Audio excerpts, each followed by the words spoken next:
TVC, a TV do Correio da Manhã.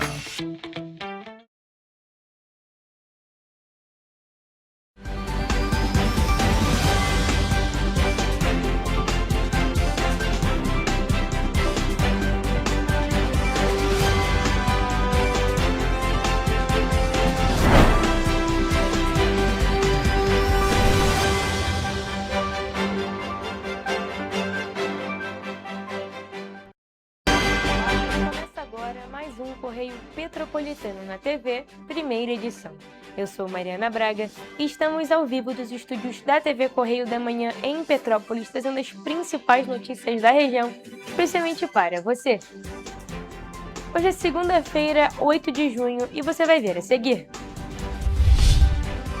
Comissão da Câmara apura endividamento da Turp.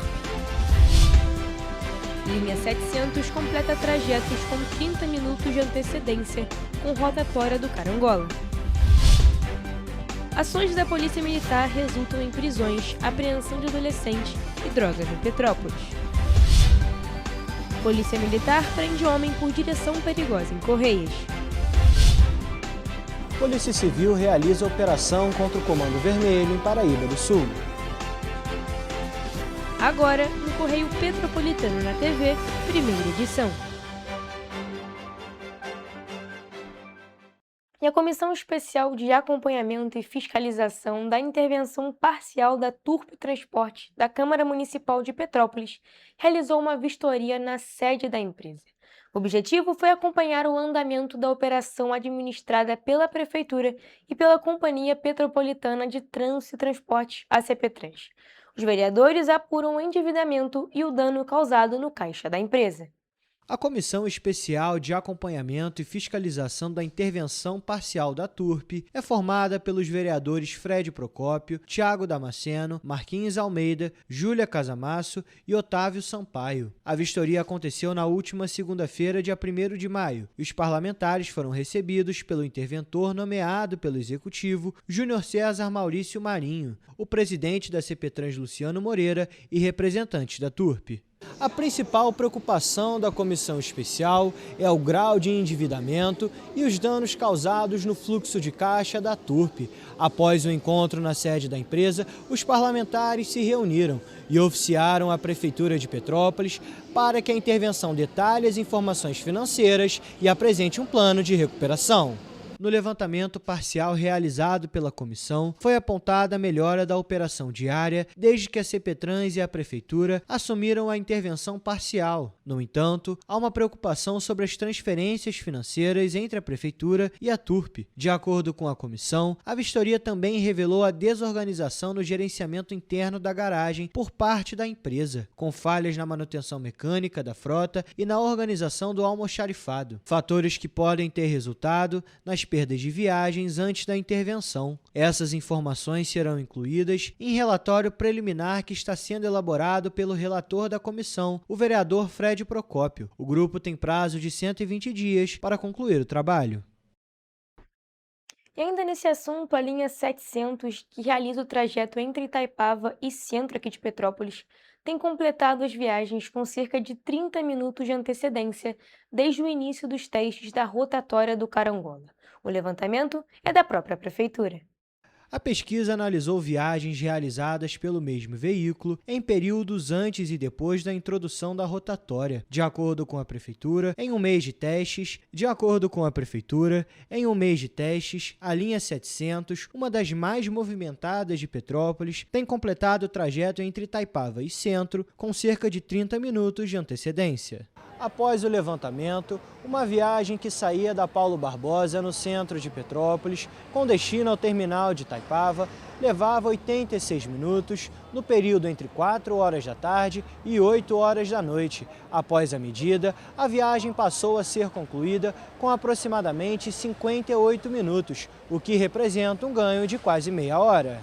Ainda de acordo com o Executivo, o impacto também é percebido por quem tem como destino a região do Carangola. As viagens do trajeto Centro-Vicenço-Rivete, que antes eram concluídas em um tempo médio de 73 minutos, passaram a ter duração média de 47 minutos após a intervenção, registrando o ganho operacional de 26 minutos. Em uma recente entrevista para a TV Correio da Manhã, o diretor-presidente da CPTrans, Luciano Moreira, explicou que não é necessária uma conversão na pista para a esquerda. Segue exatamente o espírito da operação da Pedro Américo, da operação da Visconde de Taunay, na operação, inclusive lá em Itaipava mesmo, que a gente já habitualmente faz nos horários de pico, mas dessa vez de maneira mais perene. Segundo Luciano Moreira, a rotatória elimina os cruzamentos diretos na região, impede que o fluxo de veículos de quem entra no Carangola retenha aqueles que seguem em direção para Itaipava. Olha só, gente, nos últimos 2 meses, a Prefeitura de Petrópolis promoveu a reinserção de 14 pessoas que estavam acolhidas no Núcleo de Integração Social Unis do Alto da Serra. Por conta deste trabalho, foi possível garantir o resgate da autonomia individual e a retomada da convivência familiar. Estamos aqui ao vivo agora com a Evelyn Carvalhais, que vai conversar com a gente sobre. Boa tarde, Evelyn, tudo bem? Conta mais um pouco pra gente sobre essa reinserção dessas pessoas.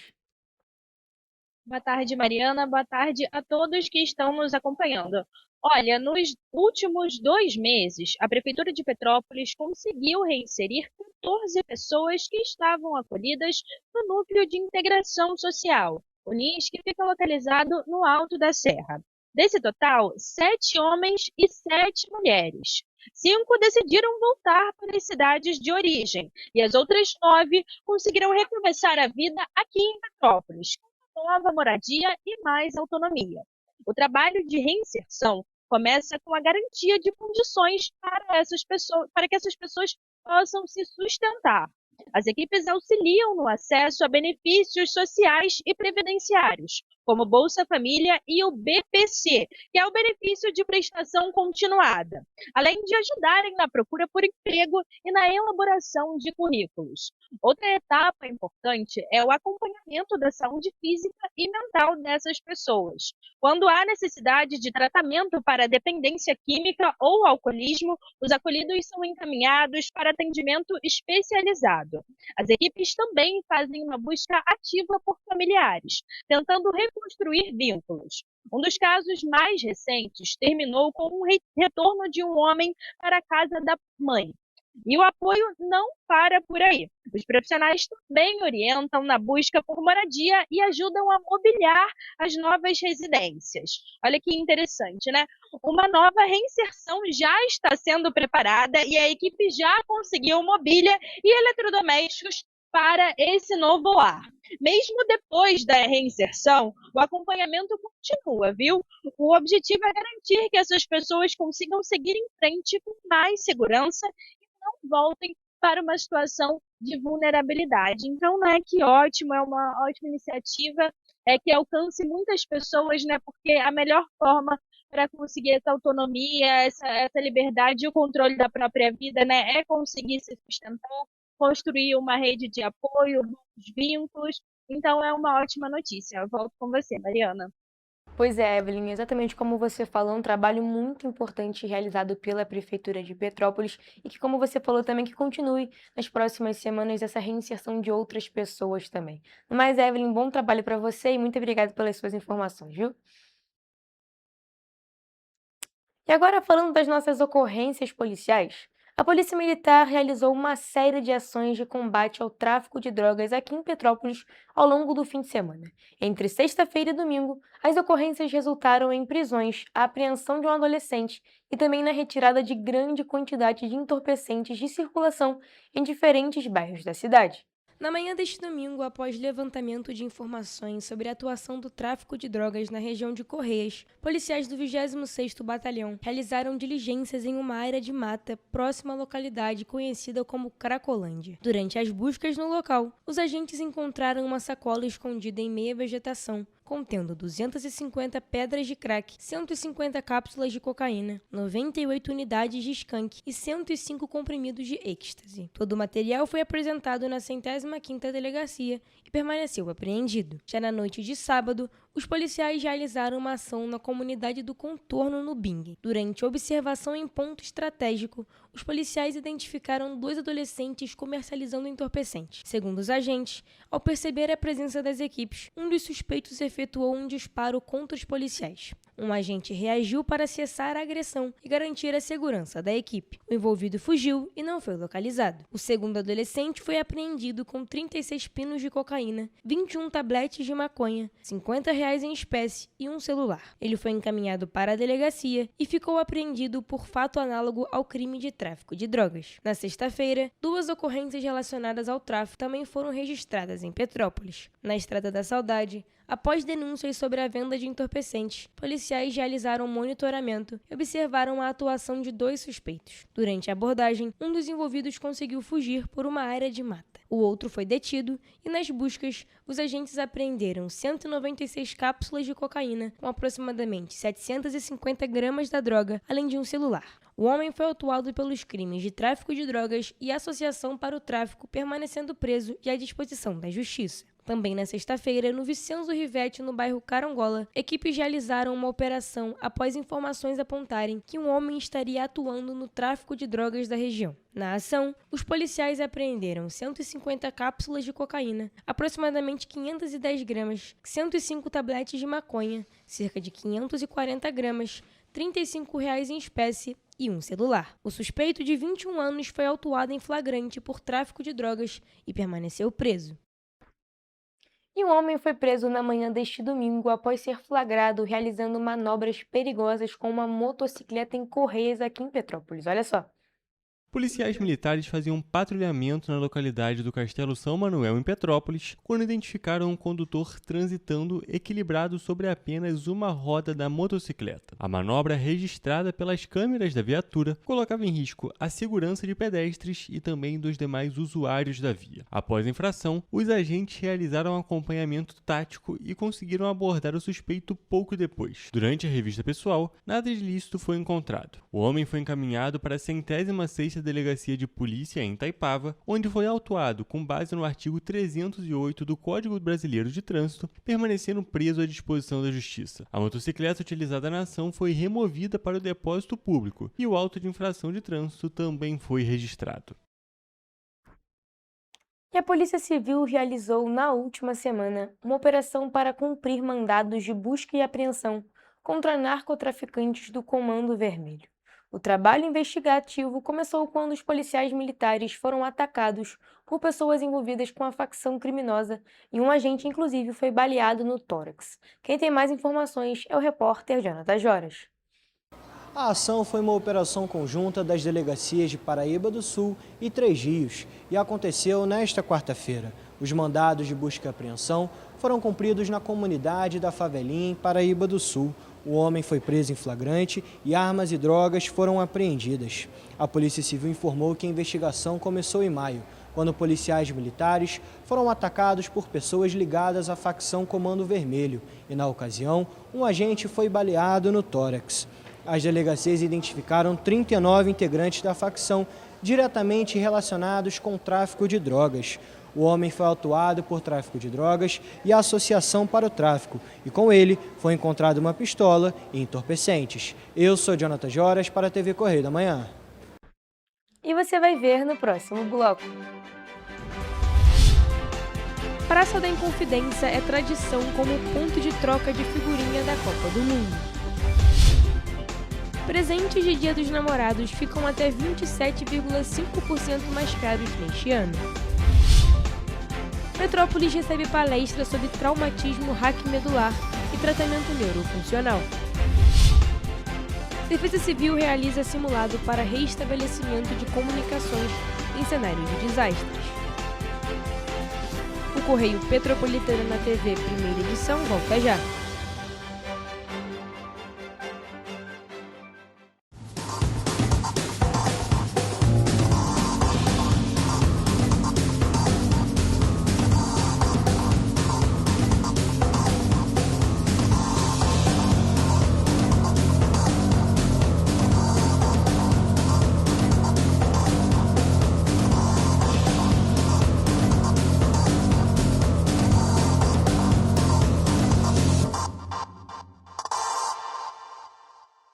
Petrópolis, uma cidade histórica, que agora tem um novo ponto de conexão.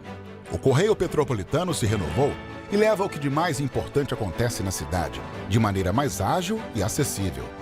Acesse as notícias de Petrópolis de maneira rápida e prática, onde quer que você esteja.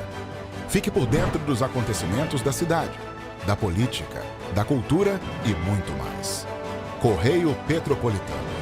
A informação de qualidade a um clique de distância. Acesse www.correiopetropolitano.com.br. O estado do Rio de Janeiro é, com certeza, um estado de inspiração. Eu sou mais RJ. E você? Sou mais cultura. Sou mais emprego. Sou mais segurança, com mais polícia nas ruas. O Rio de Janeiro está em alta. Para onde você olha, tem mudança acontecendo. Que orgulho viver aqui. Somos o estado que não para de crescer. Governo do estado do Rio de Janeiro. Enquanto você pensa que poderia ganhar igual aos homens, a Alerj faz. As leis que você precisa, a Alerj faz. Baixe o aplicativo da Alerj e conheça seus direitos.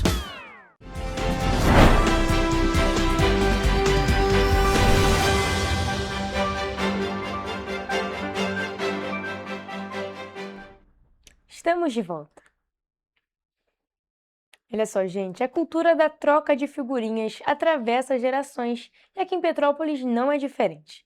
A Praça da Inconfidência é o principal ponto de encontro entre jovens e adultos que desejam completar o álbum da Copa do Mundo. E por isso, a nossa equipe esteve lá e conversou com jornaleiros, colecionadores e vendedores de figurinhas. A Copa do Mundo é uma cultura global. Mas aqui no Brasil, o álbum de figurinhas da competição se tornou uma febre. Tradicionalmente vendido nas bancas de jornais, o item é responsável, muitas vezes, por alavancar as vendas desses empreendedores. Para entender melhor esse mercado, nós conversamos com um dos jornaleiros mais tradicionais de Petrópolis, Júlio César Cilento, que há 30 anos tem uma banca na Praça da Inconfidência, no centro de Petrópolis. A gente considera que é a melhor fase, que é a época da Copa do Mundo. Aí as figurinhas levanta bem a condição da banca, né? A tradição da troca de figurinhas em Petrópolis tem como um dos principais pontos a Praça da Inconfidência, conhecida também como Praça da Figurinha. Essa cultura atravessa gerações e faz parte da história de muitos petropolitanos desde a infância. A cultura daquela troca da figurinha antiga, do pessoal vir aqui conversar um com o outro, poder trocar, completar o álbum, entendeu? Isso aí é uma curtição até hoje. Neste ano, houve um aumento no custo para completar o álbum da Copa do Mundo. O álbum na versão simples de capa mole custa R$ 24,90. Já o de capa dura, que possui as versões dourada e prateada, fica em torno de R$ 75,80. Quem gosta de colecionar para guardar e ter uma recordação bem estruturada, o pessoal prefere o capa dura, né? Porque ele fica vamos dizer, ele é mais resistente, né? E o capa normal, o capa mole que o pessoal fala, é o pessoal que gosta de colecionar de qualquer maneira. Tem uns que nem completam o álbum todo. Além das bancas, Petrópolis conta ainda com pontos de troca, onde as figurinhas são vendidas de maneira avulsa. O vigilante Carlos Alberto Medeiros, por exemplo, atua no segmento desde a Copa de 2014. E para ele, essa cultura vai além da questão econômica. A gente ri, a gente tira foto, a gente brinca, a gente se diverte com eles e isso é gratificante, né? Carlos Alberto contou que, apesar de ser uma diversão, a venda de figurinhas ajuda nas contas, visto que ele consegue arrecadar entre R$ 600 e R$ 800 por dia. E agora tá no início, né? Dentro da Copa mesmo, isso aqui fica maravilhoso, isso aqui. A estudante Ana Luísa Barros não está fazendo o álbum da Copa, mas fez questão de ir até a Praça da Inconfidência para pegar a figurinha do seu jogador favorito, cultura que herdou do pai. Mas em 2018 eu completei o álbum, eu batia na escola, eu comprava figurinha, então eu completei meu álbum inteiro. E esse ano eu não tô com álbum, mas aí eu já garanti minha figurinha do Messi, né? o melhor do mundo. O motorista de aplicativo Jucemar da Costa trabalha com a venda e troca de figurinhas desde a Copa do Mundo de 2010. Segundo ele, a tradição tem importância econômica, mas é superada pela paixão pelo futebol. E daí, gostei da brincadeira, fui ficando e, claro, há um lucro, tem que ter um lucro. A gente tem um lucro e é uma diversão, gostoso, uma coisa gostosa, eu gosto de fazer. Outro tradicional jornaleiro em Petrópolis é Fernando Wilbert, que trabalha na banca de jornal localizada próxima do Colégio Dom Pedro II. De acordo com ele, o faturamento da banca sempre aumenta durante o período de Copa do Mundo. Tanto é que antes chegam, a Panini manda pra gente os álbuns, tudo, pra gente poder vender antecipadamente. Entendeu? E no momento da Copa vai ter outro pique, por causa que o momento o pessoal vai querer ver a Copa, aí o pessoal vai querer mais figurinhas, né, para completar o álbum o mais rápido possível. E no meio de toda essa empolgação para completar os álbuns, claro que os petropolitanos também estão ansiosos para o início dos jogos. A seleção brasileira estreia contra o Marrocos no dia 13 de junho. Você acha que o Brasil vai ser campeão? Eu acho que sim. Eu sou contra o Neymar ser convocado para a Copa. Eu acho que a gente teria mais chances sem ele. Mas se a gente quiser, acho que a gente ganha sim. Não, eu acredito que se o Brasil ganhar, até aqui vai aumentar tudo, vai tudo, né? Você vende até quando passa a Copa acaba, ainda fica um mês e pouco vendendo, mesmo o Brasil perdendo. Se o Brasil ganhar, vai até dezembro. A gente tem que acreditar, né? Toda a Copa a gente acredita que ele vai ser campeão. Gente, a gente segue aí na expectativa pelo Brasil, primeiro jogo do Brasil sábado, mas a Copa do Mundo já começa na quinta-feira, dia 11. E seguindo nos assuntos de eventos que vão acontecer nesta semana, alguns itens tradicionais usados para presentear no Dia dos Namorados ficaram mais caros nos últimos 12 meses. Segundo um levantamento realizado pela Universidade Veiga de Almeida, os preços dos presentes tiveram variações bem diferentes no estado do Rio de Janeiro. Enquanto alguns produtos acumularam altas superiores a 20%, outros ficaram até mais baratos no período. Entre os itens que mais subiram, o destaque foi para as joias, com um aumento de 27,49% nos últimos 12 meses. O chocolate em barra e os bombons aparecem logo atrás, com alta de 26,23%. As flores naturais também ficaram mais caras, assim como os relógios de pulso e os sapatos femininos. De acordo com especialistas, a valorização das matérias-primas no mercado internacional e as oscilações do dólar ajudam a explicar parte desses aumentos. Por outro lado, nem tudo ficou mais caro para quem quer celebrar a data. Alguns itens registraram queda nos preços e podem ser alternativas para quem quer economizar sem deixar a comemoração de lado. Ainda de acordo com o levantamento, os aparelhos telefônicos tiveram redução de 2,28% no estado do Rio. Perfumes e bolsas também apresentaram queda. Já os gastos com experiências, como refeições em bares e restaurantes, cinema e passeios turísticos, registraram reajustes mais próximos da inflação. Para os economistas, pesquisar preços e comparar opções pode fazer a diferença na hora de celebrar a data sem comprometer o orçamento. Estou pesquisando ainda, E o que você está achando dos preços? Tem alguns lugares que tem algumas coisas bem em conta. Pesquisar na internet, consegue até comprar alguma coisinha, um precinho melhor. Estou dando uma pesquisada, né? Sempre bom dar uma olhadinha antes de fazer a compra final. A expectativa é que o movimento no comércio se mantenha aquecido até a data. Segundo uma projeção da Associação Brasileira de Inteligência e E-Commerce, as vendas online devem movimentar mais de 10 bilhões de reais no país nesse Dia dos Namorados. A previsão é de crescimento pelo 6º ano consecutivo, reforçando que, mesmo com o aumento de preços em alguns produtos, muitos consumidores não abrem mão de celebrar a data e demonstrar o carinho por quem amam. Te dá um jeitinho brasileiro, né?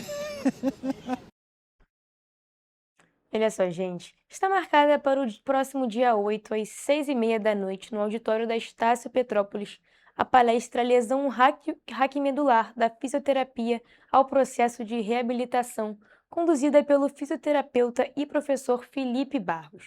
O evento é voltado para profissionais e acadêmicos da área da saúde, com o intuito de proporcionar uma visão prática e atualizada sobre o tema. A palestra Lesão Raquimedular da Fisioterapia ao Processo de Reabilitação tem o objetivo de ser um ponto de encontro para enfatizar a importância do alinhamento da comunicação médica entre a equipe multiprofissional para garantir que as metas de transição do cuidado fisioterapêutico do ambiente hospitalar para a comunidade sejam contínuas e eficientes. Conversar um pouquinho sobre lesões medulares, ou seja, o famoso traumatismo raquimedular.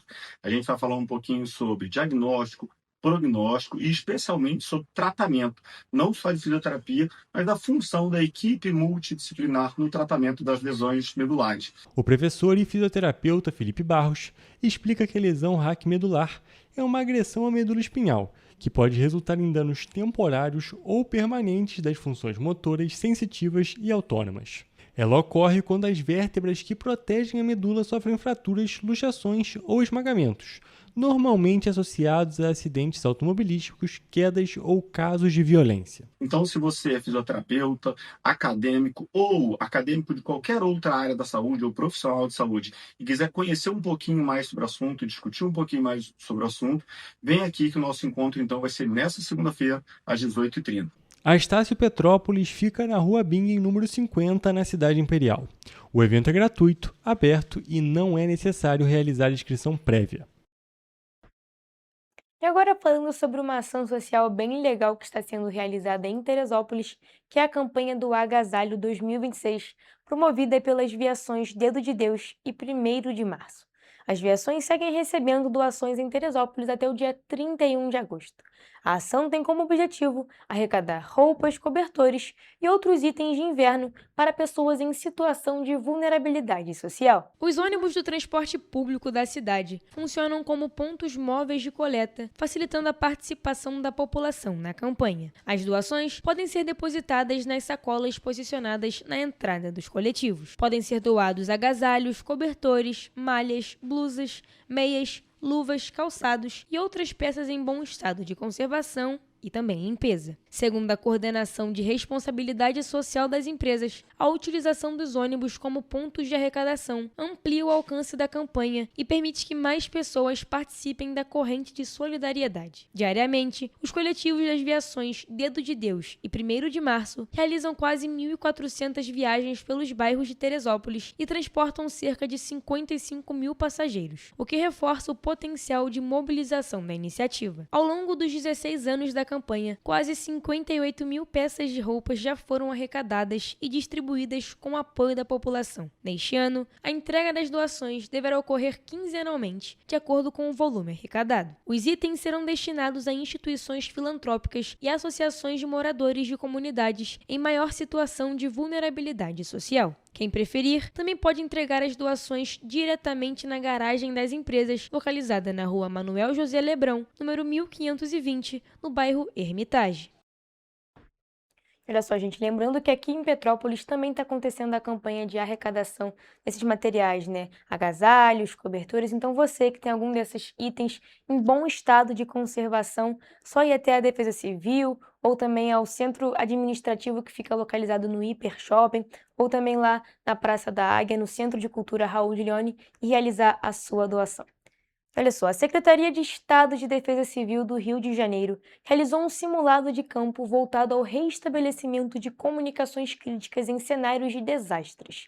A atividade ocorreu na última semana e teve como objetivo aferir parâmetros operacionais, validar procedimentos e testar a eficiência dos sistemas empregados para garantir a continuidade das ações de resposta em situações de emergência. Coordenado pela Superintendência Operacional de Defesa Civil, o exercício simulou cenários de interrupção de comunicações convencionais, exigindo a utilização de equipamentos complementares, destinados à ampliação da cobertura e ao reestabelecimento dos fluxos de comunicação entre equipes de campo, centros de comando e órgãos parceiros. A iniciativa buscou assegurar a integração operacional e a manutenção da capacidade de resposta em eventos adversos de grande magnitude. O simulado também teve como finalidade definir competências institucionais relacionadas ao planejamento, coordenação, execução, suporte logístico, tecnológico e avaliação das operações via rádio.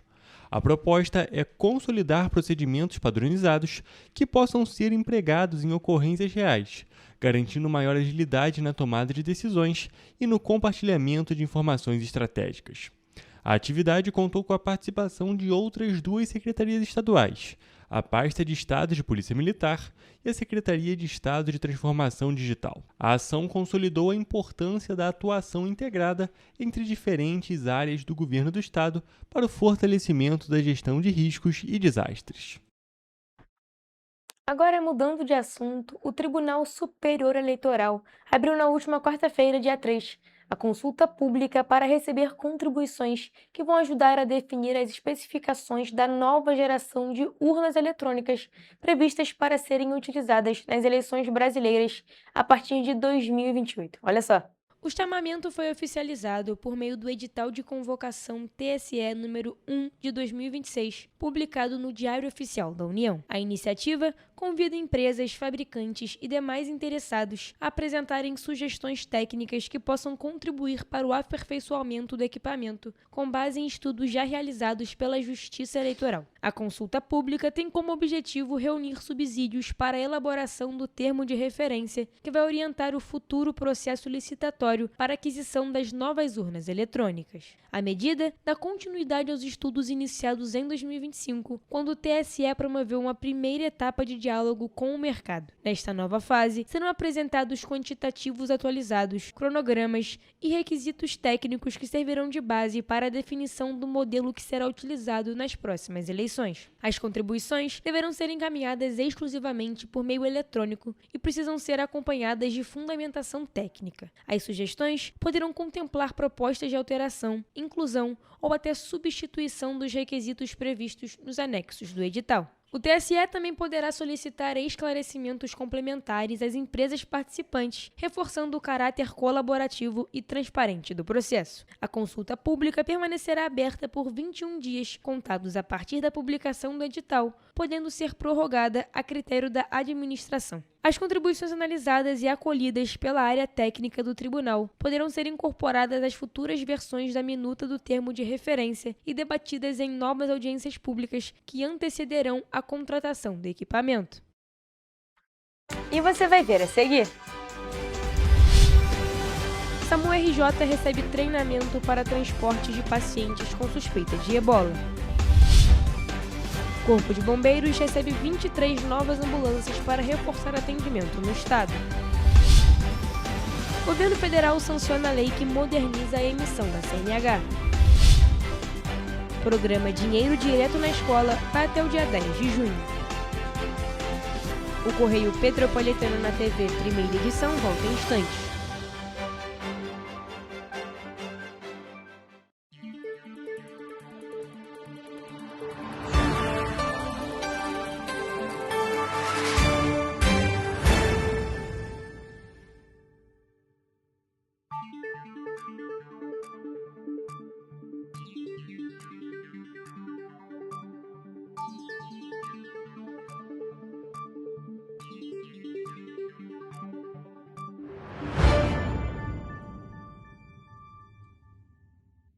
Correio da Manhã, o grupo de comunicação que mais cresce no Brasil.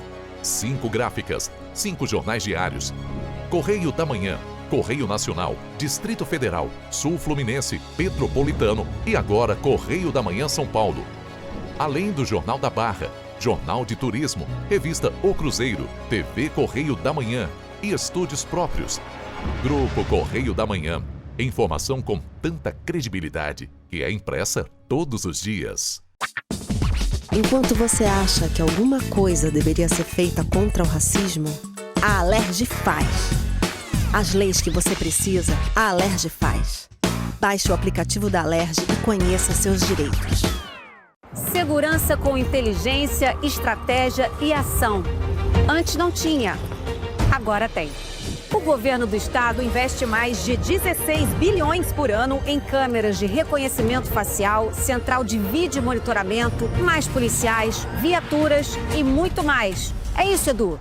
Flávia, antes entrava e saía governo, os bandidos seguiam armados. Hoje o Rio bate recordes na apreensão. Antes o investimento do Segurança Presente era só na capital.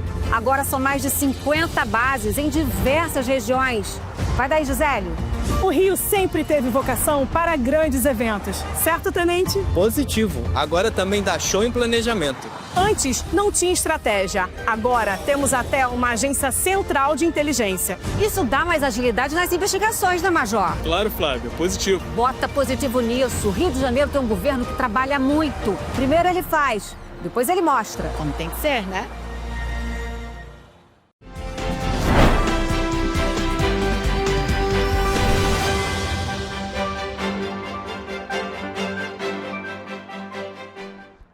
Estamos de volta. E o SAMU do Rio de Janeiro deu início a um plano de contingência para transporte de pessoas com quadro suspeito de ebola. As equipes que atuam no serviço na capital do estado passaram por treinamento de biossegurança, seguindo o protocolo do Ministério da Saúde.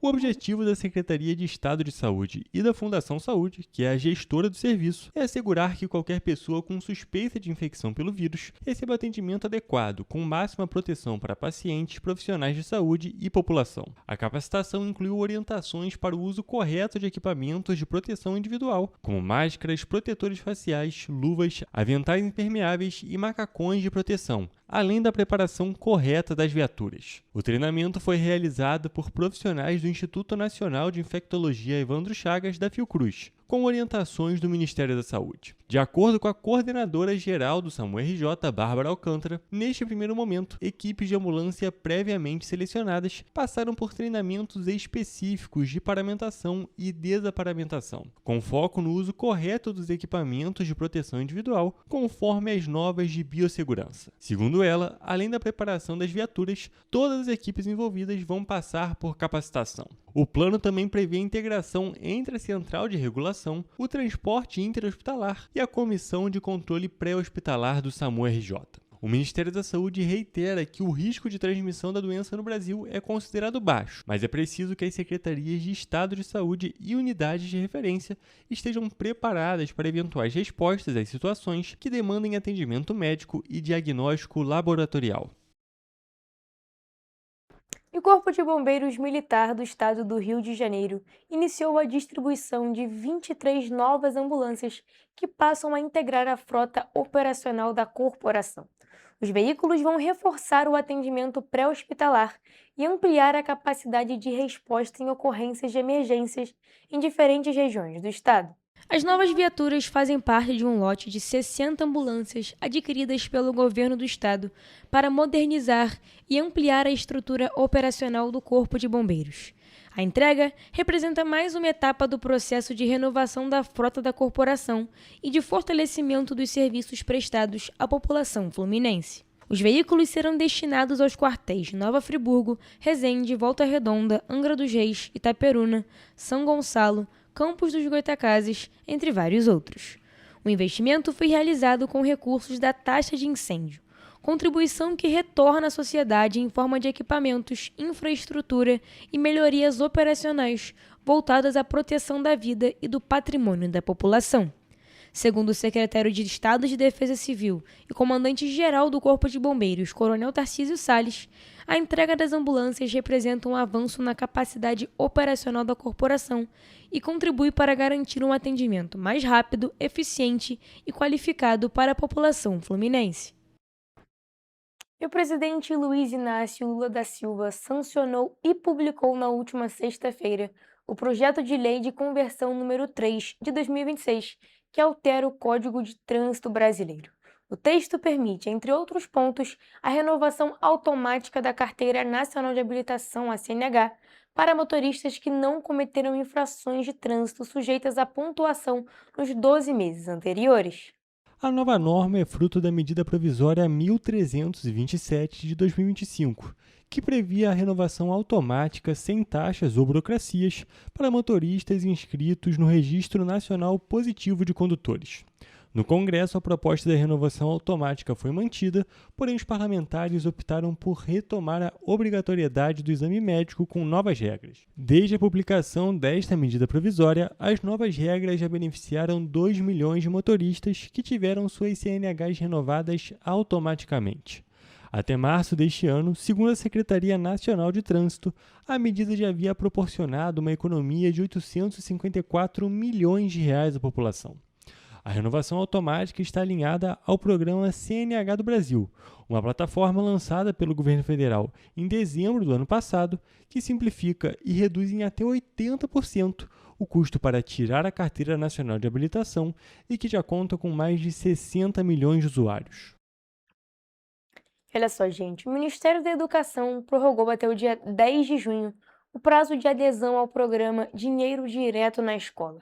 A iniciativa garante recursos extras para escolas públicas de educação básica em todo o país. Gestores e representantes das redes estaduais, municipais e do Distrito Federal têm até o dia 10 de junho para realizar a adesão ao programa Dinheiro Direto na Escola. O procedimento deve ser feito pelo Sistema Integrado de Monitoramento, Execução e Controle do Ministério da Educação. O programa tem como objetivo destinar recursos financeiros suplementares para escolas públicas de educação básica, contribuindo assim para a melhoria da infraestrutura, das condições de oferta e da qualidade do ensino, principalmente em regiões com maior vulnerabilidade social e educacional. Em 2026, o programa contará com um investimento de cerca de R$ 378 milhões, que serão distribuídos para aproximadamente 30 mil escolas públicas em todo o Brasil. Desenvolvido pelo Ministério da Educação, em parceria com o Fundo Nacional de Desenvolvimento da Educação, o programa busca fortalecer a equidade educacional nas redes de ensino e contribuir para a redução das desigualdades no acesso e na permanência dos estudantes na educação básica. E mesmo com a melhora dos indicadores do mercado de trabalho no país, as mulheres negras jovens continuam enfrentando as maiores dificuldades para conseguir emprego e renda, segundo um estudo divulgado pela rede Multifatores Mude com Elas. Confere. O levantamento elaborado pelo Centro de Estudos das Relações de Trabalho e Desigualdades, com base em dados da PNAD Contínua 2025 do IBGE, aponta que as desigualdades raciais e de gênero ainda marcam o mercado de trabalho brasileiro. Entre as jovens de 14 a 17 anos, a taxa de desemprego entre mulheres negras chega a 24,7%. Índice 1,4 vezes maior do que o registrado entre homens brancos da mesma faixa etária. Na faixa de 18 a 24 anos, a desocupação entre mulheres negras é de 16,5%, enquanto entre 25 e 29 anos, o índice fica em 10,3%, quase o dobro do observado entre mulheres brancas. O estudo também mostra que o rendimento médio das mulheres negras corresponde a apenas 46,5% da renda dos homens brancos. A informalidade entre as jovens negras atinge 39,1%, e elas representam 38,7% dos jovens em situação de desalento no país. Segundo os pesquisadores, fatores como o racismo estrutural, desigualdade no acesso às oportunidades, segregação territorial e a sobrecarga com o trabalho de cuidado ajudam a explicar esse cenário. O relatório defende a ampliação de políticas públicas de inclusão, como cotas raciais e sociais, programas de permanência estudantil, qualificação profissional, ampliação do acesso a creches e incentivos à formalização do trabalho. E você vai ver no próximo bloco. Mercado financeiro eleva a previsão da inflação para 5,11% em 2026. Indústria brasileira cresce pelo quarto mês consecutivo. O Correio Petropolitano na TV, primeira edição, volta já. Antes, aqui no Rio, não tinha o devido cuidado com o meio ambiente. Agora tem. O governo do estado está despoluindo a Baía de Guanabara. E com obras de saneamento e ecobarreiras, devolveu as praias do Flamengo e Glória limpas e próprias para o banho. É isso, Edu? E tem mais. Antes o Rio não tinha combate ao desmatamento e nenhum programa de reflorestamento. Agora, o governo do estado fez a recuperação do ecossistema florestal e marinho. Gisélia, com você. Você lembra o que acontecia aqui quando chovia? Aqui, ó, alagava tudo. Agora, o governo do estado investiu mais de 800 milhões no Limpa Rio e limpou 3 mil quilômetros de rios, córregos e canais em todo o estado, evitando assim o impacto das chuvas. O Rio tem um governo que trabalha muito. Primeiro ele faz, depois ele mostra. Como tem que ser, né? Enquanto você imagina que poderia rolar desconto na conta de luz, A Alerj faz. As leis que você precisa, a Alerj faz. Baixe o aplicativo da Alerj e conheça seus direitos.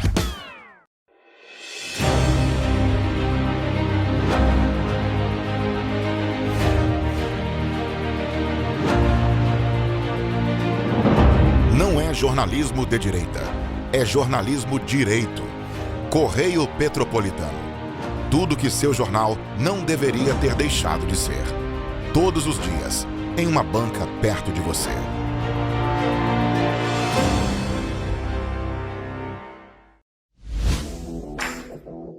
Para ter mais qualidade de vida, conte com a maior rede de academias de Petrópolis. Aqui na Cooper, com uma mensalidade, você utiliza todas as unidades: Centro, Bingen, Itamaraty e Itaipava. Com planos a partir de R$ 98,00, a academia oferece ambientes modernos para você cuidar da sua saúde com segurança. Os espaços contam com dezenas de aparelhos de musculação, diversos equipamentos para aeróbico e funcional, além, é claro, de profissionais qualificados e uma extensa grade de aulas coletivas, que inclui dança, bike, jump, wolf fit, step fit, entre outras. Nossas estruturas são equipadas com salas de musculação e aulas coletivas, salas de avaliação física e nutricional, vestiários e estacionamentos amplos. Venha nos fazer uma visita e surpreenda-se! Petrópolis, uma cidade histórica, que agora tem um novo ponto de conexão. O Correio Petropolitano se renovou e leva o que de mais importante acontece na cidade, de maneira mais ágil e acessível. Acesse as notícias de Petrópolis de maneira rápida e prática, onde quer que você esteja. Fique por dentro dos acontecimentos da cidade, da política, da cultura e muito mais. Correio Petropolitano. A informação de qualidade a um clique de distância. Acesse www.correiopetropolitano.com.br. Antes, aqui no Rio, não tinha o devido cuidado com o meio ambiente. Agora tem. O governo do estado está despoluindo a Baía de Guanabara. E com obras de saneamento e ecobarreiras, devolveu as praias do Flamengo e Glória limpas e próprias para o banho. É isso, Edu? E tem mais. Antes o Rio não tinha combate ao desmatamento e nenhum programa de reflorestamento. Agora, o governo do estado fez a recuperação do ecossistema florestal e marinho. Gisélia, com você. Você lembra o que acontecia aqui quando chovia? Aqui, ó, alagava tudo. Agora, o governo do estado investiu mais de 800 milhões no Limpa Rio e limpou 3.000 quilômetros de rios, córregos e canais em todo o estado, evitando assim o impacto das chuvas. O Rio tem um governo que trabalha muito. Primeiro ele faz, depois ele mostra. Como tem que ser, né?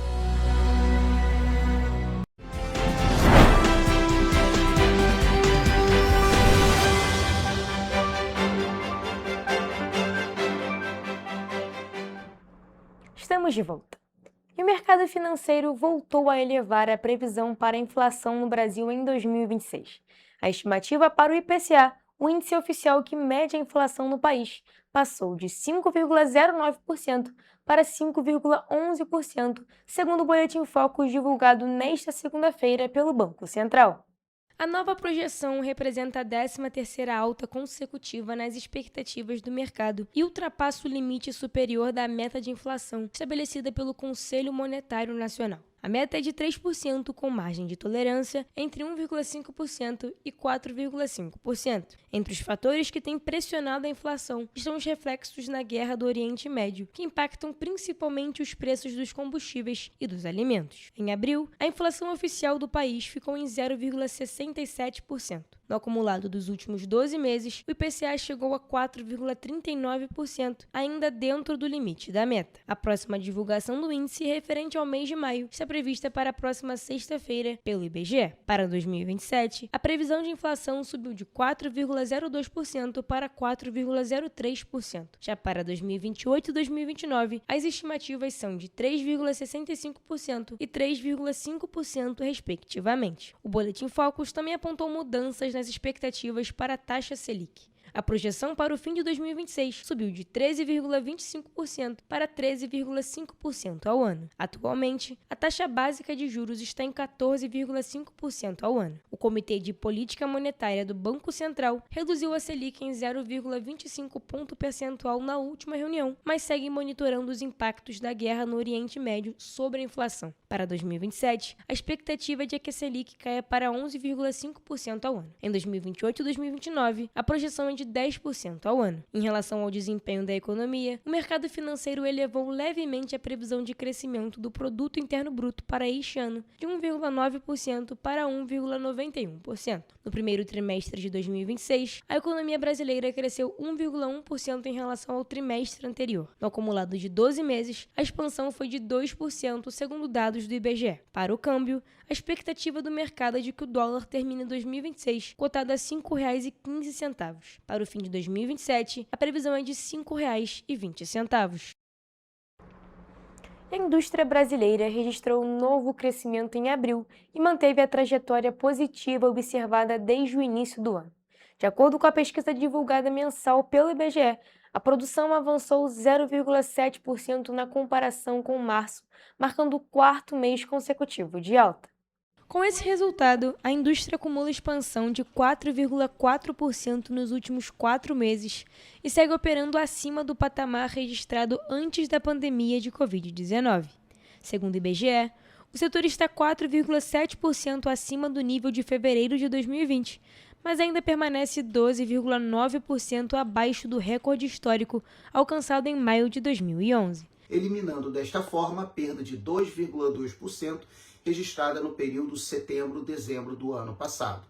No índice desse mês, verifica-se predomínio de taxas positivas, já que 2 das 4 grandes categorias econômicas e 14 dos 25 ramos industriais pesquisados apontaram crescimento na produção. No acumulado dos 4 primeiros meses de 2026, a produção industrial brasileira cresceu 1,7% em relação ao mesmo período do ano passado. Já no acumulado dos últimos 12 meses, o avanço foi de 0,7%, o que mostra que o setor segue em processo de recuperação, ainda que de forma moderada. Esse ganho de dinamismo foi verificado em 3 das 4 grandes categorias econômicas: bens intermediários, bens de consumo semi e não duráveis e bens de consumo duráveis, enquanto o segmento de bens de capital foi o único que mostrou perda, inclusive permanecendo no campo negativo. Entre os principais responsáveis pelo resultado de abril estão as indústrias extrativas e o setor de coque, derivados de petróleo e biocombustíveis. Ambos cresceram 3,1% no mês e completaram 5 meses seguidos de expansão.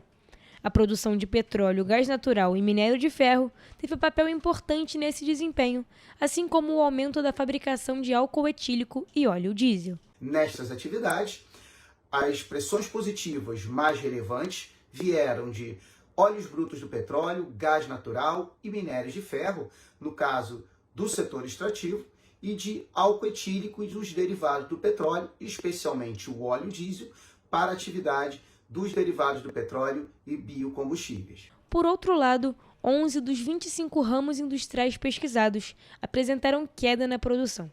O setor de produtos químicos teve o pior desempenho, com recuo de 3,9%, seguido pela indústria farmacêutica, que caiu 6%, e pelos segmentos de máquinas e equipamentos, veículos e metalurgia. Entre as 11 atividades que mostraram recuo na produção, produtos químicos com queda de 3,9% exerceu o principal impacto na média da indústria e eliminou desta forma parte do avanço de 4,5% registrado no mês anterior. Nesta atividade, as pressões negativas mais relevantes vieram dos produtos associados ao setor agrícola, como, por exemplo, adubos e fertilizantes. Na comparação com abril do ano passado, a produção industrial cresceu 2,7%.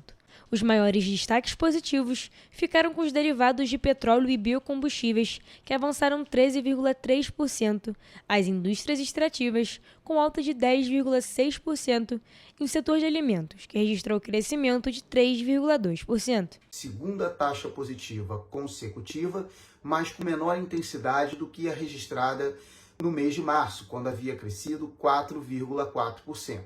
Vale destacar que no índice mensal deste mês não se verifica a influência do efeito calendário, já que abril deste ano teve o mesmo número de dias úteis que igual mês do ano anterior. Entre as grandes categorias econômicas, o destaque em abril foi o segmento de bens intermediários, que cresceu 1,5% e acumula expansão de 6% nos últimos 4 meses. O setor de bens de capital também avançou e soma ganho de 6,7% desde janeiro. Já os bens de consumo duráveis e semi e não duráveis registraram queda no mês. Mesmo com o total da indústria mostrando crescimento na produção em abril de 2026, não se observa predomínio de resultados positivos entre as atividades industriais pesquisadas, uma vez que 17 das 25 mostraram recuo na produção. Para o IBGE, os resultados mostram que a indústria segue em movimento de recuperação ao longo de 2026, sustentada principalmente pelo desempenho das atividades ligadas à extração mineral, ao petróleo e à produção de combustíveis, mesmo diante das oscilações observadas em outros segmentos da economia. E vamos agora para a previsão do tempo.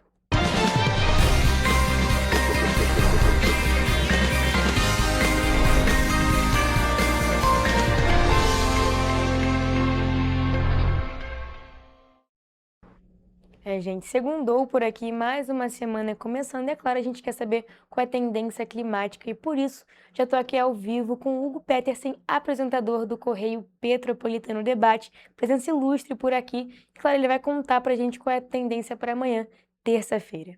Boa tarde, Hugo. Tudo bem? E aí, qual é a previsão para as cidades da nossa região de cobertura? Boa tarde para você, Mariana. Boa tarde para todos que nos assistem. Sempre um prazer estar aqui no Correio Petropolitano na TV Primeira Edição, informando para vocês, é claro, sobre o tempo. E olha, para quem assistiu o Correio Petropolitano Debate, a gente conversou um pouquinho com o Jonathan Joras e ele adiantou para a gente que estava bem frio aqui na região serrana, mais especificamente no município de Petrópolis. E eu tenho que falar para vocês que nós vamos começar essa semana e não vamos ter muitas mudanças em relação às temperaturas. A situação realmente vai ficar bem gelada por aqui. Mas eu já posso adiantar que, em relação à chuva, nós não temos previsão para amanhã, para terça-feira, para nenhuma das cidades da nossa região de cobertura. Mas agora falando de cidade por cidade, é claro, do nosso modo padrão da previsão do tempo, posso contar para vocês que, em Nova Friburgo, a terça-feira será de sol com muitas nuvens durante o dia e períodos de céu nublado. A noite será com muitas nuvens e os termômetros na cidade variam entre a mínima de 10 e a máxima de 20 graus Celsius. Aqui em Teresópolis, né, cidade vizinha de Petrópolis, onde fica sediada a TV Correio da Manhã, o dia será de sol com muitas nuvens e períodos de céu nublado.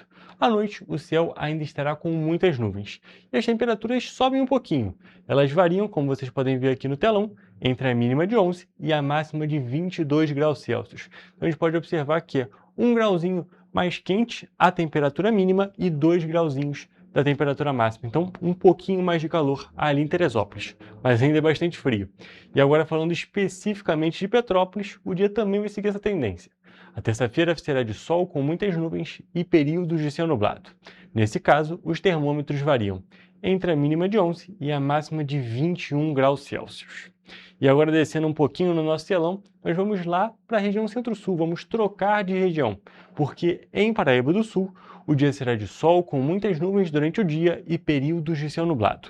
À noite, o céu ainda estará com muitas nuvens, e as temperaturas variam entre a mínima de 12 e a máxima de 25 graus Celsius. Então a gente pode observar que nessa primeira cidade da região Centro-Sul, a temperatura mínima é muito próxima aqui da região serrana, porém a máxima já é bem mais elevada, chegando naqueles 25 graus, que aí a gente já fala até que é uma temperatura amena, né? Nem tão frio assim. E partindo para Três Rios, para finalizar nossa previsão, o dia será de sol com muitas nuvens e períodos de céu nublado. E à noite o céu ainda estará carregado, mas, assim como nas outras cidades da nossa região de cobertura, não chove. E nesse caso, nessa cidade, nós temos as temperaturas variando entre a mínima de 11 e a mínima, entre a mínima de 11 na realidade e a máxima de 25 graus. Então a gente pode observar, Mariana, o ponto que eu trouxe justamente quando a gente mudou de região é uma constante. As mínimas estão muito próximas aqui no Rio de Janeiro, se tratando tanto de região serrana quanto de região centro-sul, mas a gente vê uma distância, uma diferença real ali na temperatura máxima, que aqui na região serrana está entre os 20 e 22 graus e lá na região centro-sul está cravada ali nos 25 graus, um pouquinho mais de calor, Mas é claro, isso é uma tendência histórica. Ali o Centro-Sul, em Paraíba do Sul e Três Rios, faz um calor bem mais frequente do que aqui na região serrana. Pois é, o que a gente pode reparar também que não temos previsão de chuva, isso ajuda um pouquinho na questão do frio, né? Claro que o sol vai ter sol durante todo o dia, com períodos de céu nublado em todas as cidades da nossa região de cobertura, então para quem pode se aquecer no sol, mas claro, sempre sair bem agasalhado, porque tá muito frio, não só aqui em Petrópolis, mas em todas as cidades da nossa região de cobertura. No mais, Hugo, muito obrigado pela sua participação aqui, e essa foi a nossa previsão do tempo.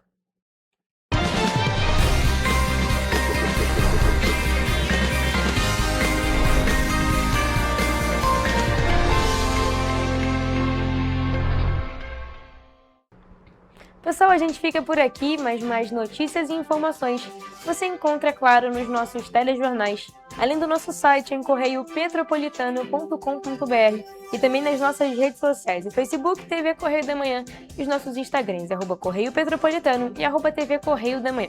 Siga a gente para se manter sempre informado. E olha, a participação de vocês através do envio de denúncias é muito importante. E vocês podem nos enviar essas denúncias através do nosso e-mail em tvccorreiodamanhã@gmail.com ou também para o nosso WhatsApp no DDD 24 99248 3167. O Correio Petropolitano na TV primeira edição fica por aqui, mas amanhã a gente tá de volta. Eu espero por vocês a partir de 1h da tarde. Temos um encontro marcado. Até lá!